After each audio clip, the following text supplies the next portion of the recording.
La France manque d'eau. 91 départements sur 96 sont en alerte sécheresse. Elle doit également composer avec la menace d'une pénurie de gaz. Les conséquences de la réduction des livraisons de gaz russe, même si nous sommes beaucoup moins dépendants que certains de nos voisins européens.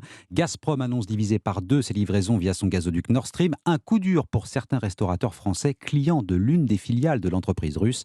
L'inquiétude est réelle, à l'image de ce cafetier lillois qu'a rencontré Maximilien Carlier. Reportage. Stylianos est le patron de l'établissement L'Île de Crète. Son fournisseur d'énergie depuis 3 ans, c'est Gazprom Énergie, filiale de Gazprom. Jusqu'à présent, ça se passait parfaitement bien, mais depuis qu'il y a la guerre en Ukraine, on reçoit que des acomptes. Des factures qui sont, depuis 3 mois, curieusement sous-évaluées, parfois même divisées par 20. 99,29. Ça, c'est pour le mois de...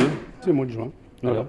Alors qu'habituellement... Alors, c'était à peu près, à cette période-ci, c'était à peu près 2000 €. Des explications de la part du géant russe. Stylianos aimerait en avoir, mais aucune nouvelle, pas de courrier. Ses appels restent sans réponse.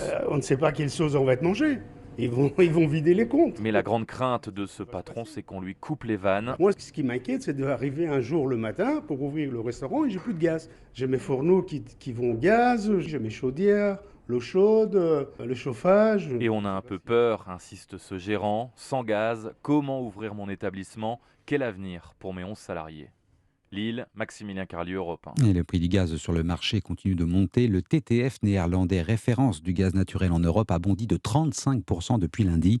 L'Ukraine, de son côté, annonce qu'elle va augmenter sa production d'électricité à destination de l'Union européenne. Un moyen d'augmenter nos revenus, dit le président Zelensky, et d'aider les Européens dans leur résistance au chantage énergétique imposé par Moscou.